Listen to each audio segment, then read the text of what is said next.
a coming of age story about the Asian American experience. Let's talk about DIDI.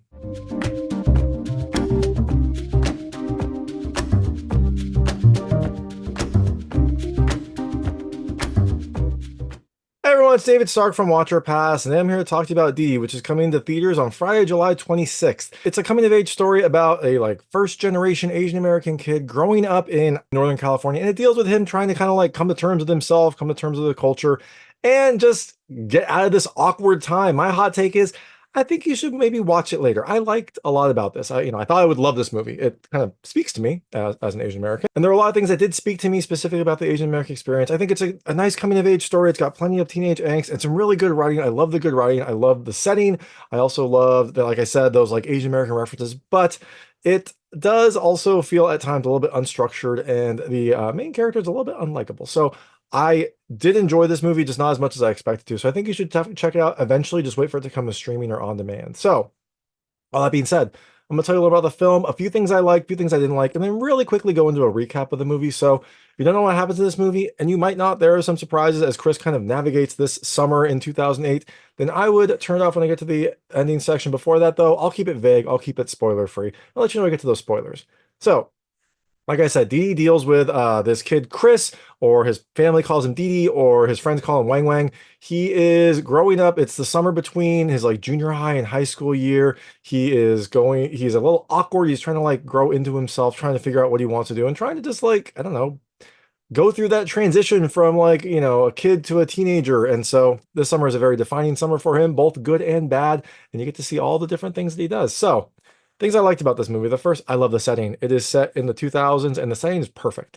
It's not just the locations. Everything about this movie screams 2000s. It's kind of right at the start of the, I don't know, mainstream internet age. So you still have MySpace, you have early YouTube, you do have Facebook at some point in this film. You've got kids who are just experimenting with social media with AOL Instant Messenger and things like that. So you've got some old computers that have Windows XP on them, a lot of old touches, and they really went all in on some of them. The YouTube page looks like an old YouTube page. I don't know if they use Internet Archive. I'm not sure how they did that, but it looks authentic. The posters look authentic. The bands that are mentioned are authentic. It does feel like a movie that's cut right out of the mid 2000s. So the second thing I love the writing. It is good writing. It is sharp. It is funny at times. It is awkward at times. They kind of communicate in English and Chinese. Also, there's a lot of communication online. So, over text messages, over chat and things like that. So you also get how I imagine a young teenager would write these phrases and things like that. So the writing has a pretty nice breadth, but it also is pretty sharp and fun to listen to.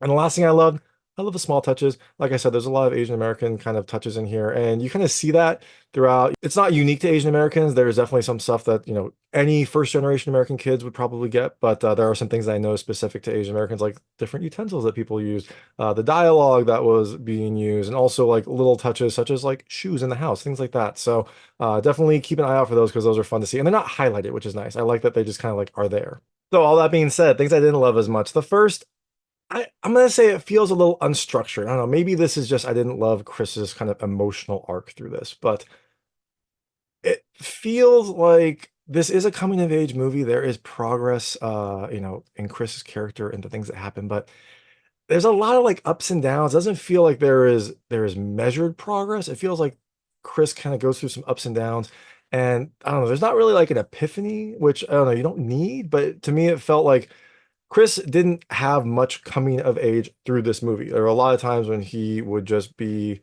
awkward, and then he's still awkward, and they're like, "Chris, you should say something," and he doesn't say things like that. And part of that is, the emotions that he's going through that aren't super highlighted, but also part of it does feel like maybe there's just not as much evolution that's coming of age as I expected. And the second thing I didn't love as much, I don't really like Chris. I mean, the main character, I didn't really love him as much. He is tough to love. He's complicated. He is going through some personal turmoil and, some identity and some trying to find his voice and things like that. But throughout most of the film, I found him very awkward. I have in my notes all the times, he is so awkward. Why is he so awkward? Say something, things like that. So all that being said, DD comes to theaters on July 26, 2024. Like I said, I think you should watch it later, wait for it to come to streaming or on demand. But if you do check it out, let me know what you think. Let me know what you liked and didn't like. I would love to hear it. And I'm going to go really quickly into the ending right now. So if you don't know what happens in this movie, I would turn it off now because there will be spoilers. The main character is Chris or DD or Wang. He's a kid. He's growing up. He's doing kid things. This is a summer between his like junior high and high school years. So this is a very big summer for him. He's still hanging out with his old friends, but he's also trying to, think about like, think about his own interests, think about trying to be cooler, trying to grow up, all of that stuff. He has some friends, they do kid things. He's kind of the more awkward, quiet one of them. It seems like his other friends are either more gregarious or are, have been doing more, I don't know, grown up things. Chris doesn't seem to be able to get out that much. So he's a little bit more awkward and quiet. Now, he is Chinese, but there are some little touches that I noticed, that show that he is maybe trying to like integrate more into his American side. So he like doesn't use chopsticks at home. When they're eating dinner, he's using a fork. He doesn't speak much Chinese. Occasionally he'll speak Chinese, especially to his like grandmother, who I don't think can speak English. But with his mom, she'll speak Chinese to him. He'll speak English. He tells people he's half Asian later in the movie, which is apparently a lie. It feels like he's trying to hide that cultural aspect of him and really integrate into like American culture, which is normal, I think, for a lot of Asian kids and things like that. A lot of immigrant kids in general will do that. So I did like these touches though, because nothing is ever highlighted. Like his mom doesn't say things like use your chopsticks. Like he is just using his fork, and it's just something that you can notice. And his mom never tells him like speak Chinese. Like he will just speak English to her, and they just fluently speak that way, as I think a lot of immigrant families do. So he also has an older sister named Vivian. They fight a lot, like a lot, like a lot of really, really like horrible things they say to each other. There's probably some love there. There's probably just some tension also. They've got two teenagers in the house. There's going to be some fights. But Vivian is also about to go to college, so she's dealing with those emotions too, about leaving the home, leaving her family, going off and starting her new life. Now, Chris and Vivian are raised just by their mom. Their dad works overseas. He's never home, so his mom has to manage the whole house, take care of the kids, take care of the lives. But she also has to manage his mother, like her mother-in-law is also living in the house, and her mother-in-law is sweet. Like she's a complicated character. She's sweet at times, but she is also extremely harsh to Chris's mom. Like if anything goes wrong, if the kids are doing anything wrong, she doesn't yell at the kids. She yells at the mom. Like, how could you raise them like this? How could you allow them to do this? Things like that. If something goes wrong in the house, it's like, how did you make that mistake? Things like that. And it is a very rough, like contentious relationship at times. She does have her sweet moments. She's very sweet with the kids often. Like, and Chris is also pretty sweet with her too. Like there will be some fun.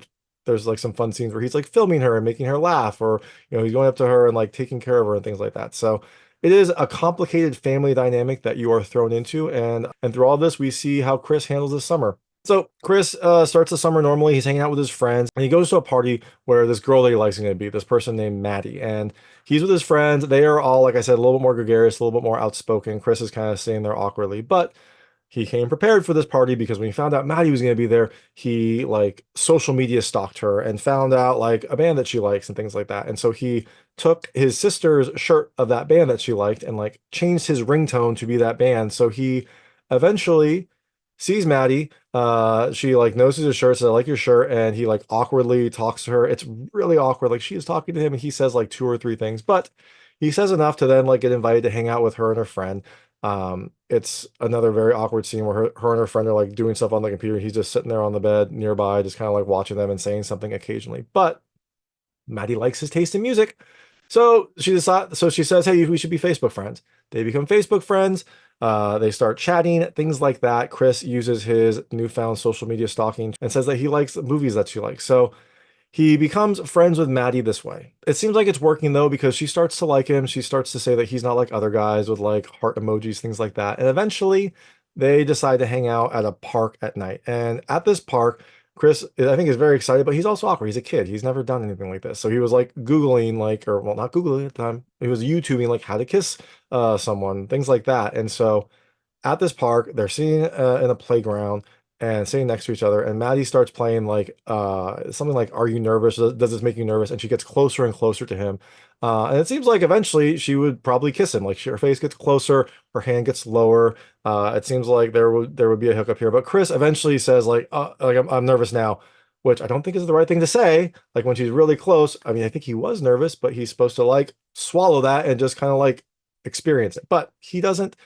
I think he like stopped her at that point. I think he's very embarrassed about this. We don't really ever find out what happened. It's kind of implied, but I think he just like stopped her and then was really embarrassed by this and just like went home and sulked. So he then has a turn here. Like he was already awkward, but now he becomes like mean awkward. And like he's mean to his family. He doesn't say anything to his parents. He's mean to his sister. When he gets home, she says something like, "Where were you? Like, you don't have any friends. Like, where were you hanging out?" And he like snaps at her, saying, like, I can't wait till you go to college. Like, I'm gonna be so much better without you." And like runs up to his room. But he also stops talking to Maddie, which is not good. Like she liked him. She messages him eventually saying, like, "Hey, did I do anything wrong? Are you okay?" And he initially writes out, "It's okay. Sorry about that. I was just embarrassed," but doesn't write that because he's a dumb kid and he doesn't say that. He just blocks her and then just kind of like moves on with his life. But he can't really move on because he's embarrassed and angry at himself. So when he's hanging out with one of his friends and two girls later, he doesn't say anything. His friend's like, "Dude, stop being weird." And so in order to stop being weird, he tells a funny story about when they were kids, about a squirrel that he found, like a dead squirrel, and they were messing with it. And it's maybe a funny story that the kids would have found funny when it happened years ago, but now it just seems awkward and a little bit sociopathic. So he says his story. The girls are kind of grossed out by it. His friend is embarrassed by it.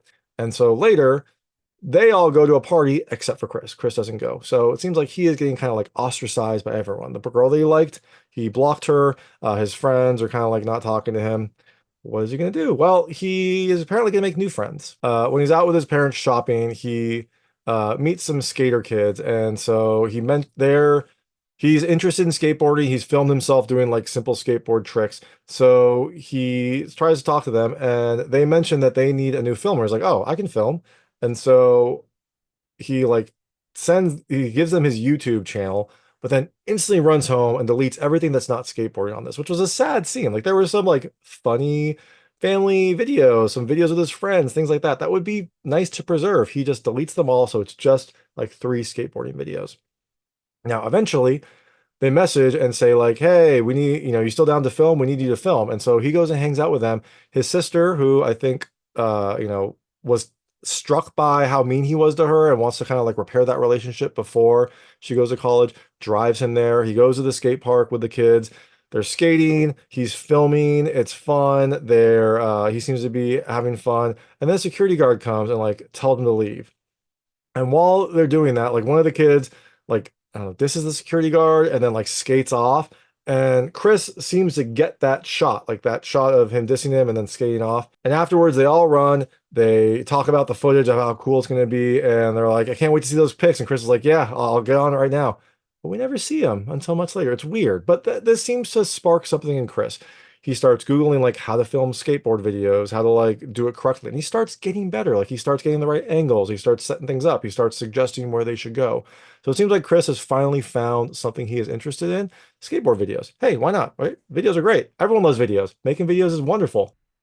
So as he's filming more and more, the skater kids like start to integrate him into their group. And eventually, after one of their skate sessions, they go to a party and Chris comes too. And this is a party that is much older than him. Chris is just getting into high school. This party has drugs. This party has alcohol. Chris is kind of out of his element here. So he like drinks a Jello shot, eats some edibles, which I don't know if he knows are edibles, but they are definitely edibles.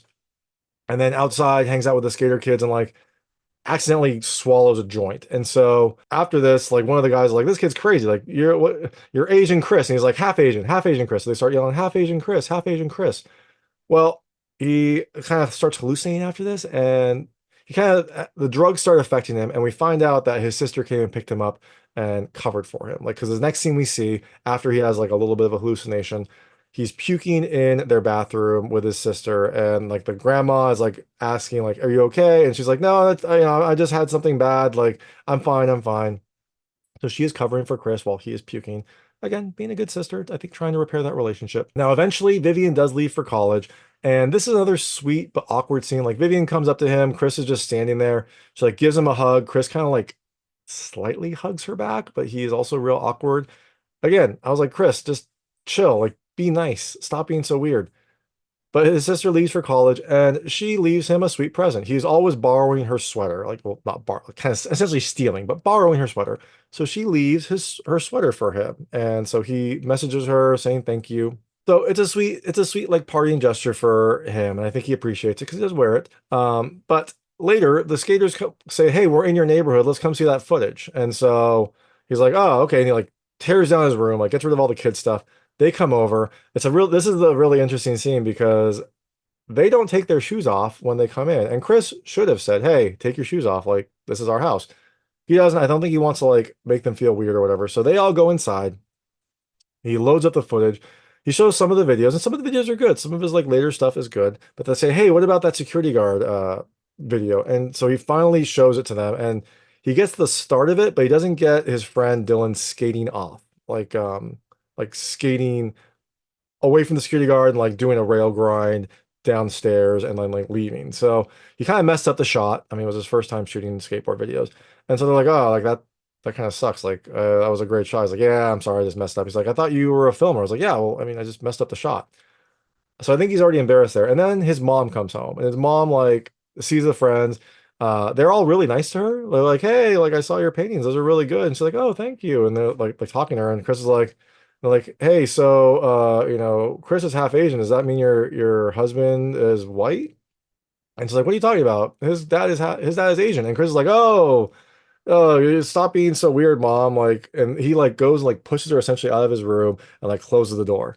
Because I don't think he didn't want his friends to know that he was lying. I think he tried to say he was half Asian to, I don't know, fit in more with them. But this makes his friends feel odd, like as they should. Like, dude, you shouldn't be mean to your mom. She's nice. Like he's like, "Hey, I'm sorry about that. I'm sorry that you had to deal with that." They're like, "Dude, your mom was nice. Like, what are you doing? Like, you shouldn't treat your mom like that." And so I think they're upset that he missed that shot. They're also upset that he was like mean to his mom. So they're just like, "Hey, let's bounce." So they all leave. So now Chris has lost his skater friends. And after this, I think he's embarrassed. So he deletes all of his skater videos. And again, like, Chris, you shouldn't do that. Don't delete all your videos. Cut them into like a cool clip video that you can upload and send to them. Be like, "Hey, look, like, sorry I missed that shot, but here's some cool stuff that you can show off." He should have done that. He didn't. He just deleted all of his skater videos and just kind of like, I guess, wrote that off. So now he has no friends. His old friends have kind of shunned him because he was weird and he dissed them later. His new friends have shunned him because he was mean to his mom. So now he kind of has no friends. But he still has a PSAT class. He's taking a PSAT prep class. And so he's doing that. And after one of the classes, one of the kids in the class who we'd seen earlier, he's kind of an obnoxious Asian kid. He comes up to him and like essentially makes fun of him for chickening out with Maddie. I guess he found out somehow that he didn't kiss Maddie. And so he makes fun of him for it. And Chris gets upset about this and he goes and like punches him in the face. Well, this is not good. His mom is called. She has to talk to the teacher, talk to, I think, the kid's parents. And afterwards, she gets in the car and she's like, "How could you do that? Like, you shouldn't hit." And Chris is like, "Why can't you ever take my side?" And she's like, "Because you shouldn't hit. Like, you shouldn't hit him. You should never resort to violence." And so Chris then gets really mad, yells at his mom, says some horrible things, and then like leaves the car and goes and like stays out all night. He comes back the next morning. The house is really quiet. You're like, "Whoa, like what's going on? Like, where is everyone?" Well, his mom is upstairs in the room. Chris goes up there, sits on the bed, and he's like, "Are you ashamed of him?" Like, and she's like, "What?" He's like, "I ran away. You didn't go looking for me." And she says, "Do you remember when Vivian ran away when she was 14? I guess like she wanted to go to a friend's house. The mom said no, and so Vivian was upset and like ran away for like 3 days. She just left for 3 days, and then came back 3 days later. Didn't say anything. Didn't say a word. Just like came into the house and like that was that." And his mom's like, "You're not as stubborn as Vivian, so I knew you'd be back. Like I knew you'd be back eventually." And then she says something like, "Sometimes I think about what my life would be like," because she's a painter. She's like, "Maybe I could have been to New York. Maybe I could have been a famous painter. Maybe I could have done that. But then I would have had you and Vivian, and watching you grow up has been like the greatest joy of my life. And how could she be ashamed of that?" It's a very sweet statement. The mom is very sweet throughout this. She is very, very sweet. She comes off very well in this film, and you'll see like why that is important in the very end. So this is a nice like sweet moment between them. And now Chris is moving on to the next phase of his life. I guess summer's over. He's gonna start high school. His first day there, he goes and looks for Maddie, and he talks to her. He like goes up to her and says, "Hey, sorry I didn't message you back. I was going through some family stuff and back to school shopping, all that stuff. but I know I think you're really fun. I think you're interesting, so like, we should hang out. It's the most he said like in the entire film, so it does show that he is growing up. And she's like, "You punched my friend Josh in the face," and he's like, "Yeah, that did happen." And she's like, "So later." So Chris, I guess, lost his shot again with Maddie. But hey, you know what? He spoke to her, so maybe he'll be okay. He later is going through like the clubs and finds the AV club and decides to sign up for that because that is something he's passionate about. That's something that he seems to be, at least interested in. So he signs up for the AV club.